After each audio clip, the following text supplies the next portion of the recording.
Baka dahil mahigpit ako.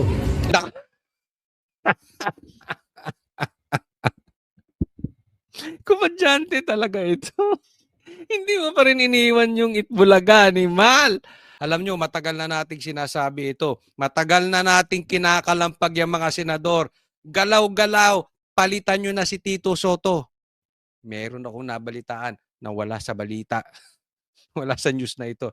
Mamaya sabihin natin. Okay. Nitong weekend lang umugong ang bali-balita ng posibilidad ng pagpapalit ng liderato muli dito sa Senado. Kaya nakausap ko kanina si Senate President Tito Soto at tinanong ko siya tungkol dyan. At anya, wala naman daw kumakausap sa kanyang mga senador o kahit sino mang senador na nagsasabing gusto siyang patalsikin o pababain sa pwesto. Gayunman, aminado ang leader ng Senado na si Senate President Soto na posibleng may ilang mga senador na hindi gusto o may hindi masaya sa kanyang liderato. At ano ba ang... Ito, pag-usapan natin dyan. Meron daw ugong-ugong patungkol sa palitan ng liderato. Okay? At wala naman daw kumakausap kay Tito Soto. Paano ka kakausapin? Ikaw nga yung papalitan. Bobo talaga to. Bobo na ito si Talagang graduate to sa School Bukol University. Tapos nagpipiling abogado.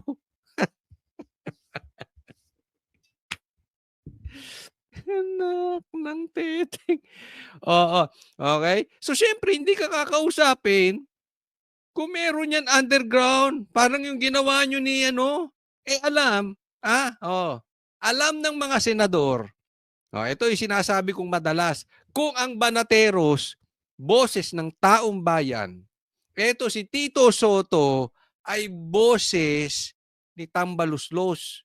Ito si Pinky Lacson ay boses ni Tambaluslos. Paano kayong sasabihan? Talagang hindi kayo sasabihan. Kung magkakaroon man ng palitan, biglaan. At yung pangalawang sinasabi, na maraming dismayado sa inyo, paano hindi magiging dismayado? Tingnan yung ginawa nyo. Ang baboy.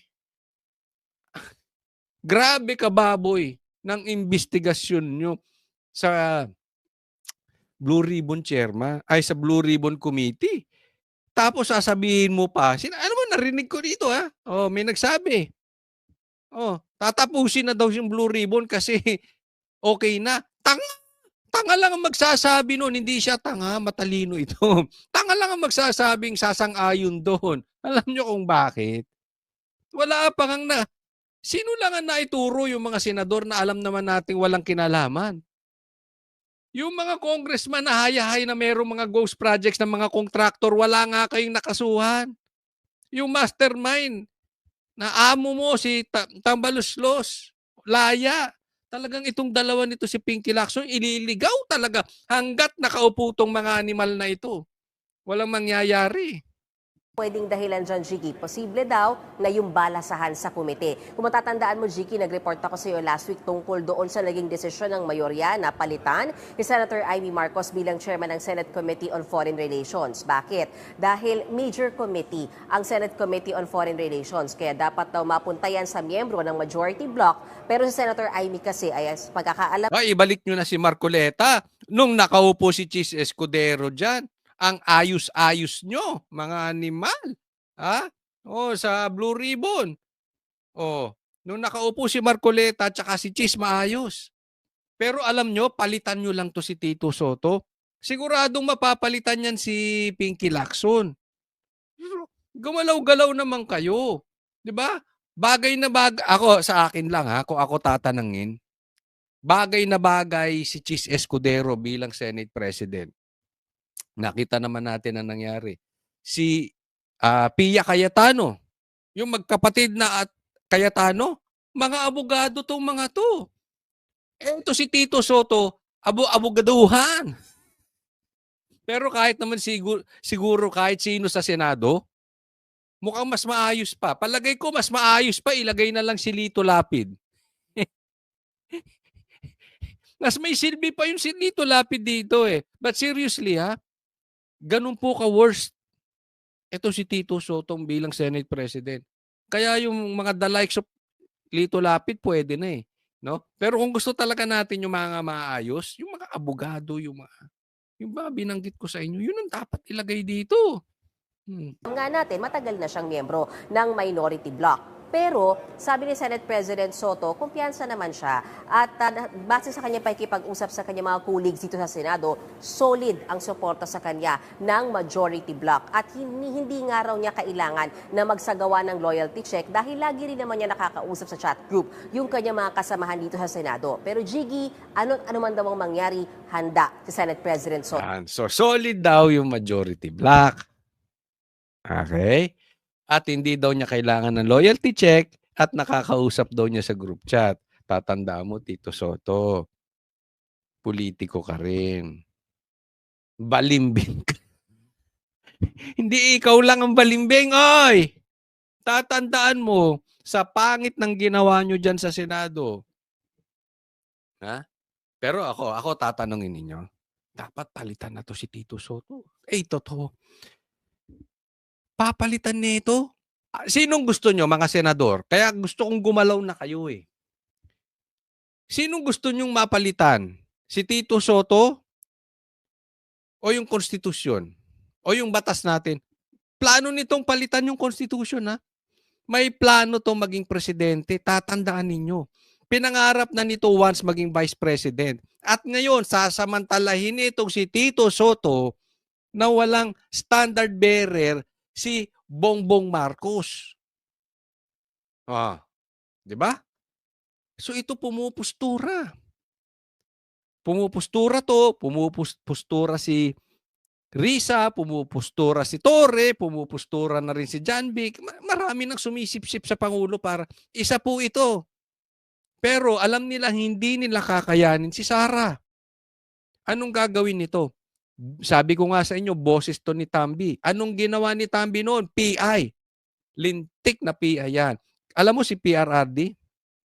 Nung personal naming nakausap, personal to galing mismo sa bibig niya. Kausap namin 3 banatero, si Banat Bay, ako, tsaka si Boss Dada. Galit na galit siya sa PI na yan. Ngayon, nagmimistulang boses ni Tambaluslos. Gusto na rin palitan ng batas. Wag tayong papayag. Payag ba kayo eto maging prime minister? Alam niya hindi niya kayang talunin si Sara kaya gustong pumustura nito ni Mahal. Ano tayo? Ngayon na nga lang nagkaloko-loko na yung investigasyon sa Blue Ribbon. Ano pang mangyayari pag ito naging prime minister? Magkakaloko-loko talaga tayo dito. Ay, mga senador, kilos-kilos. Pero may nadidinig ako. Mamaya ako kwento natin, ha? Pakinggan natin ang bahagi ng kanyang pahayag. Kung tatanungin mo ako, ano ba ang iniisip ko na maaaring hindi natutuwa ang ilan sa mga kasama? Kaya daw maraming nadidismaya sa kanya dahil mahigpit siya. Hinigpitan mo, ang gago, hinigpitan mo yung ebidensyang itinuturo si Tambaluslos. Hinigpitan mo yung Blue Ribbon, yung committee nyo dyan, nang hindi maituro yung mastermind na si Tambaluslos saka si Bongbong Marcos. Hindi dahil mahigpit ka. Ako mo ito, komedyante talaga. Mahigpit ako sa insertion sa budget. Pero may mahigpit pero sa insertion sa budget.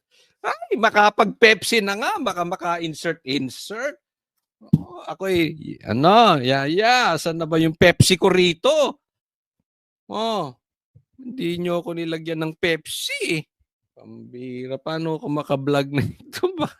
Hindi tuloy maka-insert. Sige, tuloy na tayo. Ramdam SP na hindi masaya sa liderato ninyo? Hindi, wala naman. Wala naman nakakarating sa akin.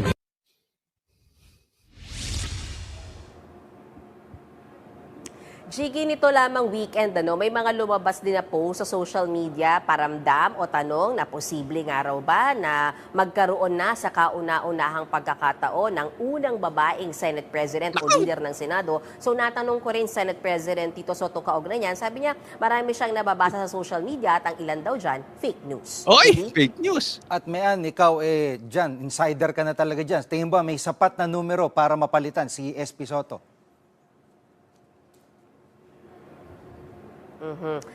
Na-interview namin Fake news daw na merong papalit na babaeng Senate President. So tinatanong yung reporter, ano ba talaga ang ugong-ugong sa loob? mismo, Jiggy, sa Senate Minority Leader Alan Cayetano at siya mismo nagsabi walang numero para patalsikin Senate President Tito Soto. Ilan ba kailangan, Jiggy? 13. 13 at pataas o mas marami sa 13 ang kailangan para makapagpatalsik or makapagpalit ka ng liderato dito sa Senado. And so far, wala raw ganyang numero. Gayunman, kinumpirma ni Senator Alan Cayetano na tuloy-tuloy ang pag-uusap at discussions ng minority bloc na may malaking numero, Jiggy, siyam sila. At pinag-uusapan kung kaugnay sa direksyon na tinatahak ngayon ng Senado, kamusta ba ang liderato, masaya pa ba sila o hindi? Narito ang bahagi ng pahayag ni Senate Minority Leader Alan Peter Cayetano. It's rumors until it's there, di ba? There's always discussion. There are people with happy of our direction, may people na hindi happy sa direction. May rumors at lagi naman daw may discussion ng palitan. At meron daw hindi happy sa pamamalakad ni One Ball University. Yun yung sinabi ni Cayetano patungkol sa palitan, ha? Ako personally, I think everyone's campaigning instead of governing. So it's really, do you get 13 people of like minds? But as of today, wala pa yung 13 na yan or yung 13 hindi present. Yan. So wala pa raw silang numero. Pero may bubulong ako. Huwag niyong ipagkakalat. Secret lang natin. Kasi may sinabi sa akin yung bubwit. Kaya hindi ko na isisigaw. Bulong lang. Bulong. Okay lang bulong.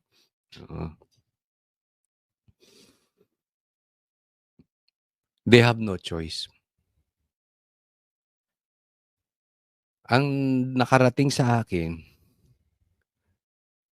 wala na daw silang choice. Kung hindi, palitan si Tito Soto. Kung totoo man yung source ko, that I don't know. Pero masasabi ko sa inyo, narinig ko to. At pag nangyari, baka sabihin ninyo, tsamba. Lalong-lalo na, nababo yung investigasyon. Lalong-lalo na, kung makakapasok yung impeachment ni Bongbong, kailangan hawakan ang Senate nang hindi harangan nitong si Tito Soto. So ako nakikiusap, kung tama man yung nadinig natin, maraming salamat naman. Kasi alam nyo po, ang tagal ng inaantay ng Pilipino yan. Ang tagal na po. No? Sa katunayan, wala na nag-aantay ng Blue Ribbon hearing. Ang inaantay ng mga Pilipino, mapalitan yung dalawa, si Tito at saka si Lacson.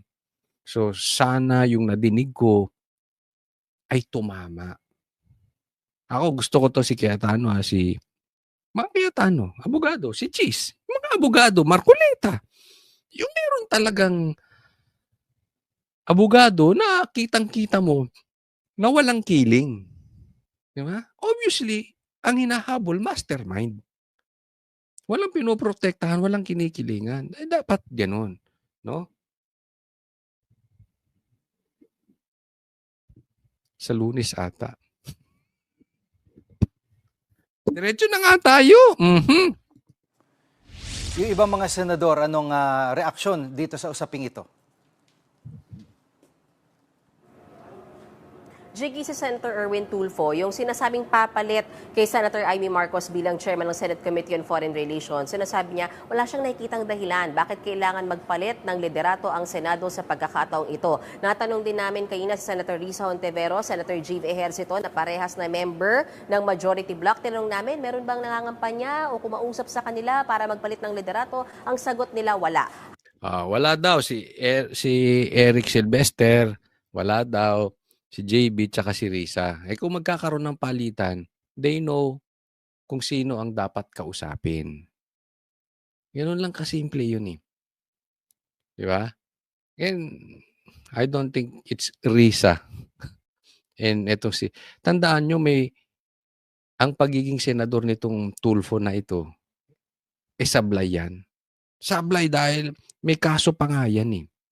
Di ba? So, walang gagawin niya kung hindi umayon sa administrasyon. Kulang na lang dilaan nito puwet ni Bongbong Marcos o ng administrasyon para hindi matabig yung kanyang kaso. Siyempre, safety siyang senador. Di ba? Ganun ang gagawin niya. Ano pa aasahan mo dyan? Habang si Senate President Pro Tempore Ping Lacson, nakasanggang dikit ni Senate President Tito Soto, sinalag yung mga balita ng kudeta at tinawag nga niya na chismis lang yan at inihalin tulad sa isang continuing crime nga raw. Yung mga threats ng... Paalala ko lang chismis daw yan. Chismis yan ang sabi nila. Baka yung narinig ko, baka chismis lang din. Basta narinig ko yon sa bubwit ko. And usually, pag ako nagchismis, nakakatsamba. Nangyayari. Di ba? Pero hindi natin alam. Malay natin, fake news ngayon yung bubwit ko. Pero pag nangyari, sabihin nyo, Kotsoli, nakatsamba ka na naman. Okay? Pero gusto ko marinig opinion nyo. Pakilagay. Pakilagay dyan sa comment section. Gusto nyo na ba? Isigaw nyo, kailangan marinig to ng mga senador. Makiusap na tayo. Palitan na. Itong si Pinky tsaka si Tito Soto. Lagay nyo dyan. Papalit ng Senate President. Yan muna ang latest mula dito sa Senado. Balik sa iyo, Jiggy.